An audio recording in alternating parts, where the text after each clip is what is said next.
নমস্কার প্রিয় ছাত্রছাত্রীরা, তোমাদের সকলকে আমার আগন্তুক ইউটিউব চ্যানেলে স্বাগত জানিয়ে আবারও শুরু করছি আলো অধ্যায় থেকে কিছু শূন্যস্থানের সমাধান নিয়ে। দেখো, তোমাদের সামনে আজকে চলে এসেছি যে পরিবেশ বিজ্ঞান বইয়ে খুব ইম্পর্টেন্ট একটা চ্যাপ্টার আলো, সেই অধ্যায়ের কিছু শর্ট কোশ্চেন অর্থাৎ শূন্যস্থান আকারে এগুলো দেওয়া আছে। তো এগুলোর সঠিক উত্তরটা কী হবে দেখে নাও। একদম সবার প্রথমে যে প্রশ্নটা তোমরা এখানে দেখতে পাচ্ছ, কুয়াশা একটি ড্যাশ মাধ্যমের উদাহরণ। তো কুয়াশা কী মাধ্যম? ঈষৎ স্বচ্ছ মাধ্যম। নেক্সট কোশ্চেন, ঘষা কাঁচ ড্যাশ মাধ্যমের উদাহরণ। ঘষা কাঁচ কিসের উদাহরণ? না, ঈষৎ স্বচ্ছ। নেক্সট কোশ্চেন, যে কোনো বাস্তব আলোক উৎসকে অসংখ্য ড্যাশের সমষ্টি বলে ভাবা যায়। কিসের সমষ্টি? না, বিন্দু আলোক উৎসের সমষ্টি। নেক্সট, মোমবাতি একটি ড্যাশ বস্তুর উদাহরণ। মোমবাতি একটি সপভ বস্তুর উদাহরণ। নেক্সট কোশ্চেন, তৈলাক্ত কাগজ আলোর ড্যাশ মাধ্যম। তৈলাক্ত কাগজ আলোর ঈষৎ স্বচ্ছ মাধ্যম। নেক্সট 6 দাগের যে কোশ্চেনটা সেটা হলো, যে বস্তুর নিজস্ব আলো নেই সেই বস্তুকে বলে অপভ বস্তু। নেক্সট, অপভ বস্তুর একটি উদাহরণ হলো কাঠ। 8, অপেক্ষাকৃত কম অন্ধকার যে অঞ্চল দ্বারা প্রচ্ছায়া আবৃত থাকে তা হলো উপচ্ছায়া। নেক্সট, প্রচ্ছায়ার চেয়ে উপচ্ছায়া অঞ্চলে আলোর পরিমাণ তুলনামূলকভাবে কম। ড্যাশ উৎস ও বিস্তৃত বস্তু থেকে উপচ্ছায়া গঠিত হয় না। ড্যাশ উৎস কি উৎস? ক্ষুদ্র উৎস বা বিন্দু উৎস ও বিস্তৃত বস্তু থেকে উপচ্ছায়া গঠিত হয় না। নেক্সট চলে আসি 11 কোশ্চেনে, আলোর উৎস ড্যাশ হলে প্রচ্ছায়া ও উপচ্ছায়া দুটোই গঠিত হয়। আলোর উৎস বিস্তৃত হলে প্রচ্ছায়া উপচ্ছায়া দুটোই গঠিত হয়। নেক্সট কোশ্চেন 12, ড্যাশ উৎস ও ড্যাশ বস্তু হলে প্রচ্ছায়া উপচ্ছায়া গঠিত হবে। তাহলে ড্যাশ উৎস কী হবে? না, বিস্তৃত আলোক উৎস ও বিস্তৃত অস্বচ্ছ বস্তু হলে প্রচ্ছায়া ও উপচ্ছায়া দুটোই গঠিত হবে। নেক্সট কোশ্চেন 13, সূচিচিত্র ক্যামেরার বস্তু ও ক্যামেরার দূরত্ব একই রেখে ক্যামেরার দৈর্ঘ্য বাড়ালে প্রতিকৃতি কীরূপ হবে? প্রতিকৃতি বড় হবে এক্ষেত্রে। নেক্সট কোশ্চেন 14, সূচিচিত্র ক্যামেরায় বস্তুর উল্টো ড্যাশ গঠিত হয়। উল্টো প্রতিকৃতি গঠিত হয়।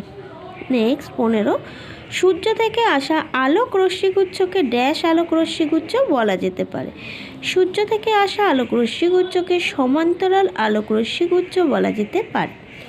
এটা ক্লাস 7-এর আলো অধ্যায়ের পাঠ্যপুস্তকের যে 312 পেজ আছে সেই পেজে এই প্রশ্নটা আছে। নেক্সট চলে আসি 16, ড্যাশ প্রতিফলনের ফলে প্রতিবিম্ব গঠিত হয়। উত্তর হবে নিয়মিত প্রতিফলনের ফলে প্রতিবিম্ব গঠিত হয়। নেক্সট কোশ্চেন 17 দেখতে পাচ্ছ এখানে, প্রতিফলনে আপতিত রশ্মিগুচ্ছ সমান্তরাল হলেও প্রতিফলনের পর তারা আর ড্যাশ থাকে না। তাহলে উত্তর প্রথম শূন্যস্থানে বসবে, বিক্ষিপ্ত প্রতিফলনে আপতিত রশ্মিগুচ্ছ সমান্তরাল হলেও প্রতিফলনের পর তারা আর সমান্তরাল থাকে না। নেক্সট 18, আলোর প্রতিফলনে ড্যাশ কোণ ও ড্যাশ কোণ সমান হয়। আলোর প্রতিফলনে আপতন কোণ ও প্রতিফলন কোণ সমান হয়। 19, কোনো সমতল দর্পণে আলোক রশ্মির প্রতিফলন কোণ 45 ডিগ্রি হলে আপাতন কোণ ড্যাশ হবে। তাহলে সমতল দর্পণে আলোক রশ্মির প্রতিফলন কোণ যদি 45 ডিগ্রি হয়, আপাতন কোণও 45 ডিগ্রি হবে। নেক্সট দেখো 20 নম্বর প্রশ্ন, জল ও বায়ুর মধ্যে লঘুতর মাধ্যম হলো বায়ু। উত্তর হবে বায়ু। নেক্সট 21, অ্যাম্বুলেন্স কথাটির ক্ষেত্রে যে কটি অক্ষরে পার্শ্ব পরিবর্তন হয় তার সংখ্যা কত? উত্তর হবে 5টি। তারপরে 22, তুমি স্থির হয়ে দাঁড়িয়ে আছো, তোমার কাছ থেকে কোনো আয়নাকে 1.5 মিটার দূরে সরিয়ে নেওয়া হলো, তোমার প্রতিবিম্ব তোমার কাছ থেকে কত মিটার দূরে সরে যাবে?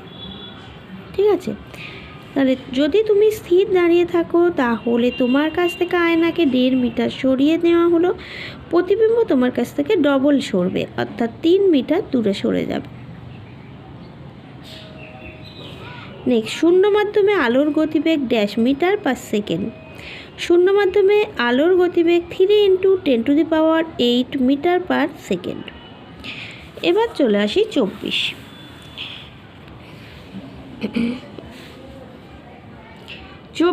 দাগের প্রথম এখানে যে প্রশ্নটা দেখা যাচ্ছে, 7টা বর্ণে আলাদা হওয়া আলোর পটিকে একসঙ্গে কি বলে? 7টা বর্ণে আলাদা হওয়া আলোর পটিকে একসঙ্গে বর্ণালী বলে। নেক্সট, এক্স রে আবিষ্কার করেন বিজ্ঞানী রন্টজেন। নেক্সট, ড্যাশ রশ্মি শরীরের চামড়া ও মাংসপেশি ভেদ করতে পারে কিন্তু হাড় ভেদ করতে পারে না। কোন রশ্মি শরীরের চামড়া ও মাংসপেশি ভেদ করতে পারে? না, এক্স রশ্মি শরীরের চামড়া ও মাংসপেশি ভেদ করতে পারে কিন্তু হাড় ভেদ করতে পারে না। এবার চলে আসি 27, সমস্ত জীবজগৎকে সূর্যের অতিবেগুনি রশ্মির হাত থেকে রক্ষা করে ড্যাশ স্তর। কোন স্তর? না, ওজোন স্তর। এবার চলে আসি 28, অতি বেগুনি রশ্মির প্রভাবে কোষের ড্যাশ অণুর ক্ষতি হয় এবং ওজোন স্তর ক্রমশ ক্ষয়প্রাপ্ত হওয়ায় পৃথিবীতে ড্যাশ ক্যান্সার ক্রমশ বাড়ছে। তাহলে অতি বেগুনি রশ্মির প্রভাবে কোষের ডিএনএ অণুর ক্ষতি হয় এবং ওজোন স্তর ক্রমশ ক্ষয়প্রাপ্ত হওয়ায় পৃথিবীতে ত্বকের ক্যান্সার ক্রমশ বাড়ছে। এই হলো আমার 28টা শূন্যস্থানের উত্তর আলো অধ্যায় থেকে। তো ছাত্রছাত্রীরা, আজকে তোমাদের জন্য যে শূন্যস্থানগুলো আলোচনা করলাম এগুলো থেকে বারে বারে পরীক্ষায় অনেকবারই এসেছে। আর তোমাদের যদি এই প্রশ্ন উত্তরগুলো কাজে এসে থাকে তবে অবশ্যই সাবস্ক্রাইব করো আমার আগন্তুক ইউটিউব চ্যানেলটি ও কমেন্টস করে জানিও যে তোমাদের আর কি কি ধরনের প্রশ্ন উত্তর প্রয়োজন, সঙ্গে সঙ্গে পেয়ে যাবে।